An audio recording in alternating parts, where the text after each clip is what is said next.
এই গরমে বাঙালির পাতে শুক্তো থাকবে না তাই কি হয়? আর শুক্তো পছন্দ করেন না এরকম মানুষের কিন্তু ঝুড়ি মেলা ভার। নমস্কার, কেমন আছেন সবাই? নিশ্চয়ই খুব ভালো আছেন। বাসন্তী রান্নাঘরে সবাইকে স্বাগত। আজকে আপনাদের সামনে তুলে ধরেছি একটা দুর্দান্ত স্বাদের শুক্তো রেসিপি। এটা যেরকম সহজ সেরকম কিন্তু সুস্বাদু আর হেলদিও বটে। তাহলে চলুন, আশা করি ভিডিওটা আপনাদের খুব ভালো লাগবে। আর ভালো লাগলে অবশ্যই আমার চ্যানেলটাকে সাবস্ক্রাইব করে তার সাথে সাথে নোটিফিকেশান বেলটা অন করে রাখবেন, যাতে বাসন্তী রান্নাঘরের ভিডিও সবার আগে আপনার কাছে পৌঁছায়। তাহলে চলুন আজকে কি কি লাগছে একবার দেখে নিই। আমি এখানে মোটামুটি অনেক রকমের সবজি ব্যবহার করেছি। কি কি নিয়েছি একবার বলে দিই। সজনে ডাঁটা থেকেই শুরু করি। সজনে ডাঁটা নিয়েছি, আলু নিয়েছি, লাল আলু, পেঁপে লম্বা করে কেটে নিয়েছি সবগুলো। তারপরে উচ্ছে নিয়েছি, শিম, মূলো, বেগুন, গাজর এবং ফুলকপি। আর এদিকে কাঁচকলাটাকে কেটে হলুদ জলের মধ্যে ভিজিয়ে রেখেছি মোটামুটি 10 থেকে 15 মিনিট, যাতে কষটা বেরিয়ে যায়। সবার প্রথমে নিয়ে নেবো একটা কড়াই, খানিকটা দিয়ে দেবো সর্ষের তেল। প্রথমে বড়িটা ভেজে নেবো। বড়িটা দিয়ে দিলাম। এটা আমাদের কিন্তু ঘরের বড়ি, দেশের বাড়ি থেকে নিয়ে আসা একদম পিওর কলাইয়ের ডালের বড়ি। বড়িটা প্রথমে ভেজে নেব। বড়িটা ভাজা হয়ে গেছে। এবার ওই তেলে দিয়ে দেবো উচ্ছে। উচ্ছেগুলো খুব বেশি ভাজবো না, মোটামুটি একটুখানি রং ধরলেই, ভালো করে একটু ভাজা হলেই তুলে নেব। উচ্ছেগুলো তুলে নিলাম। এবার দিয়ে দেবো বেগুন। এবার বেগুনটা ভেজে নেব। বেগুনটা ভাজা হয়ে গেছে, বেগুনটা তুলে নেব। এবার একটা সসপ্যানে জল বসিয়ে এবার এক এক করে যে শক্ত সবজিগুলো আছে, যেগুলো গলতে সময় লাগবে, সেগুলো দিয়ে দিলাম এক এক করে। পেঁপে, মূলো, তারপরে দিয়ে দেবো গাজর, সবই লম্বা লম্বা করে কেটে নিয়েছি।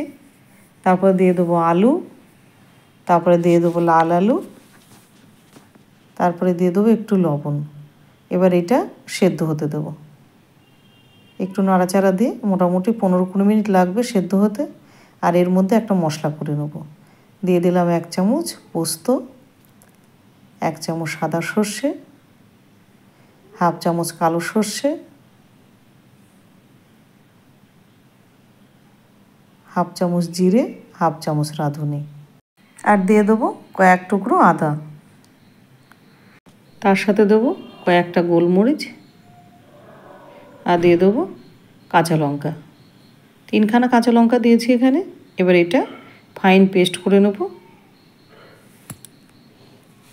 হয়ে গেছে পেস্টটা, দেখাচ্ছে থিকনেসটা, একদম মিহি পেস্ট আমাদের কিন্তু তৈরি হয়ে গেছে। শুক্তোর মশলাটা রেডি হয়ে গেল। এবার এগুলোও সেদ্ধ হয়ে গেছে সবজিগুলো। খুব বেশি সেদ্ধ করব না, যাতে একেবারেই গলে যায়। এবার দিয়ে দেবো সজনে ডাঁটাটা। সবজিটা যখন অর্ধেকটা সেদ্ধ হবে তখন সজনে ডাঁটাটা দিতে হবে।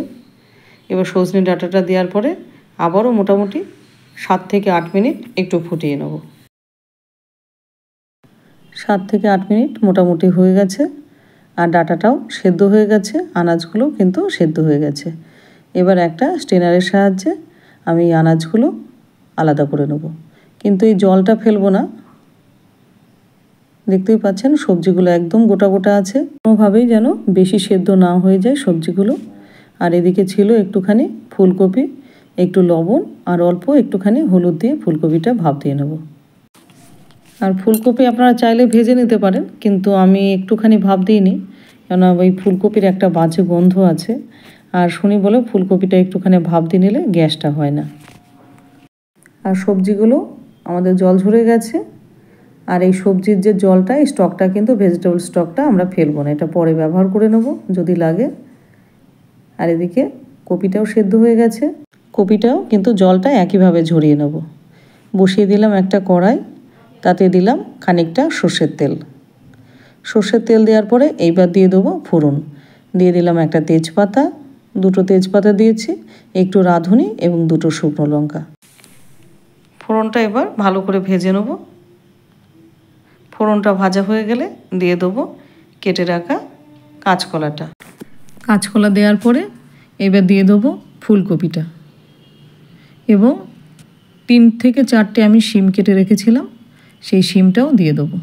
এইগুলো আর সেদ্ধ করিনি শিমটা, কেন শিম সেদ্ধ করলে আর কিছু থাকবে না।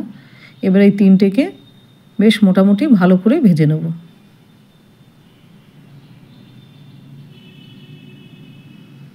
এটা ভাজা হয়ে গেছে, বেশ লাল লাল করে ভেজে নিয়েছি।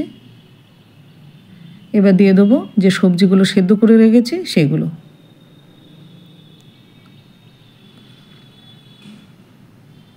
এবার এগুলো দিয়েও মোটামুটি 6 থেকে 7 মিনিট ভালো করে ভাজবো।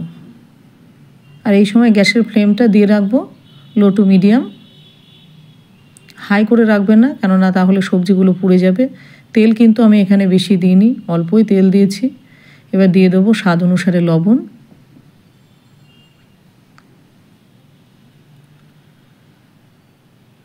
লবণটা দেওয়ার পরে আবার ভালো করে একটুখানি ভেজে নেব। ভাজা হয়ে গেছে। এবার বড় সাইজের একটা টমেটো কেটে দিয়ে দিলাম সামান্য একটু হলুদ। শুক্তোতে জেনারেলি হলুদ দেয় না, আর যদি দিতে চান একান্ত তাহলে খুবই সামান্য একটুখানি দেবেন। আমি একদম নামমাত্র হলুদ দিলাম। দেওয়ার পরে এটাকে ভালো করে কষিয়ে নেব। কষানো হয়ে গেছে, এবার দিয়ে দেবো মশলাটা, তার সাথে দিয়ে দেবো অল্প একটুখানি জল। জলটা দেওয়ার পরে ভালো করে এবার এটা কষিয়ে নেব।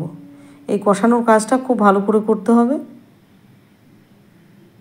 এবং কষানোর সময় খেয়াল রাখতে হবে যাতে মশলাটা কোনোভাবে পুড়ে না যায়। এবার দিয়ে দেবো কটা মটরশুঁটি। এটা অপশনাল, যদি আপনাদের ঘরে থাকে তাহলে দেবেন, যদি না থাকে তো না দেবেন। আমার ঘরে ছিল তাই দিলাম। এবার দেওয়ার পরে আবার মোটামুটি 5 থেকে 7 মিনিট কষিয়ে নেব। এবারে সবজিগুলোকে 7 থেকে 8 মিনিটের জন্য একটু ঢাকা দিয়ে দেবো। 8 মিনিট হয়ে গেছে। এবার ঢাকাটা সরিয়ে আবার ভালো করে একটু নাড়াচাড়া দিয়ে নেব। এইভাবে শুক্তো একবার খেয়ে দেখবেন, আপনার মুখে লেগেই থাকবে, এত ভালো স্বাদ হয়। আর এটা ভীষণ হেলদি। মোটামুটি এইভাবে ভালো করে কষিয়ে নে, কষানো হয়ে গেলে এবার দিয়ে দেবো জল। আমি সেই স্টকটা দিয়ে দিলাম, আর একটুখানি মিক্সির বাটিটা ধুয়ে জল দিয়ে দিলাম। এবার দিয়ে এটাকে ভালো করে নাড়াচাড়া দিয়ে মোটামুটি 10 থেকে 15 মিনিটের জন্য এটা ফুটতে দেব। আর এই সময় গ্যাসের ফ্লেমটা লো টু মিডিয়াম করেই রাখবো। এবার দিয়ে দেবো বড়ি আর দিয়ে দেবো ভেজে রাখা উচ্ছেগুলো। দেওয়ার পরে এবার ফুটতে দেবো। মোটামুটি 10 থেকে 15 মিনিট ফুটবে লো টু মিডিয়াম হিটে। তারপরে আপনাদের কাছে ফিরে আসছি।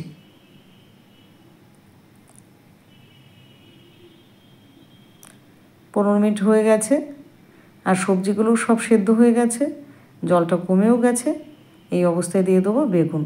বেগুনটা কোনোভাবেই আগে দেবেন না, তাহলে একদম গলে যাবে বেগুনটা।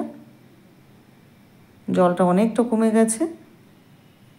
এবার তরকারিটা একটু নাড়াচাড়া দিয়ে এবার দিয়ে দেবো আগে থেকে জাল করা গরুর দুধ 1.25 বাটি, হাফ বাটির একটু বেশি দিয়ে দিলাম। দেওয়ার পরে আর একটু ভালো করে নাড়াচাড়া দিয়ে নেব, যাতে দুধটা এবং ঝোলটা ভালোভাবে মিশে যায়।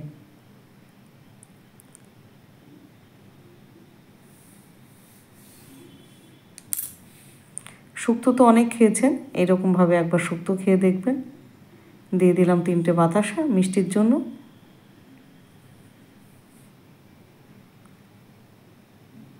দিয়ে আবার ভালো করে একটু নাড়াচাড়া দিয়ে এবার দিয়ে দেবো গাওয়া ঘি। যারা ঘি খান না তারা স্কিপ করে যাবেন, যারা ঘি খান তারা একটুখানি ঘিটা একটু বেশি দেবেন, এতে শুক্তোর স্বাদটা কিন্তু অনেকটাই বাড়বে। এবার ঘিটা দেওয়া হয়ে গেল, দিয়ে মোটামুটি আরও এটাকে 5 থেকে 7 মিনিট ফুটতে দেবো। আর এইভাবে একটুখানি নাড়াচাড়া দিয়ে নেব।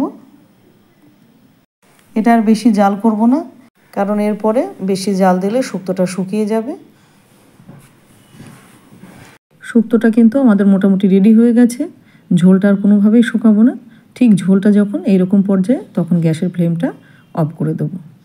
তাহলে রেডি হয়ে গেল একদম দুর্দান্ত স্বাদের বাঙালির প্রিয় এবং জনপ্রিয় পদ শুক্তো। শুক্তো নানানভাবে বানানো যায় এবং জেলা ভিত্তিতেও অনেকে কিন্তু অনেক রকমভাবে শুক্তো বানায়। শুক্তো রেসিপি আরও আছে আমার চ্যানেলে, সেটা অন্য ধরনের শুক্তো, আর এটাও খেয়ে দেখবেন এবং যেটা আগে বানিয়েছি সেটাও খেয়ে দেখবেন, দুর্দান্ত, দুটো স্বাদেই হয়। আর ভিডিওটা আপনাদের কেমন লাগলো? আর এই শুক্তো যেরকম টেস্টি সেরকম কিন্তু হেলদিও বটে। শুক্তো ভীষণ পুষ্টিকর শরীরের জন্য, আর এই গরমকালে মাঝে মধ্যেই কিন্তু এরকম সুস্বাদু শুক্তো কিন্তু খাওয়াই যায়। আর ভিডিওটা কেমন লাগলো? আশা করি আপনাদের ভীষণ পছন্দ হয়েছে। আর ভালো লাগলে অবশ্যই চ্যানেলটাকে সাবস্ক্রাইব করে বেল আইকনটি প্রেস করে রাখবেন। আর হ্যাঁ, একটা লাইক, শেয়ার, কমেন্ট করতেও ভুলবেন না। যারা শুক্তো রান্না করতে মনে হয় একটুখানি কঠিন লাগছে, অবশ্যই তাদের সঙ্গে শেয়ার করুন। এত সুস্বাদু একটা শুক্তো, আশা করি তাদের ভালো লাগবে। আর বিশেষ একটা কারণবশত আমি রেগুলার ভিডিও ছাড়তে পারছি না, তার জন্য দুঃখিত, আপনাদের কাছে ক্ষমা চেয়ে নিচ্ছি। আমার পাশে থেকে আপনারা সরে যাবেন না প্লিজ, কারণ আপনারা পাশে আছেন বলেই আমি কিন্তু এগিয়ে যাচ্ছি। আর এইভাবেই আমার পাশে থাকবেন। তাহলে আজকে চলি, ভালো থাকবেন, সুস্থ থাকবেন, নিজের খেয়াল রাখবেন।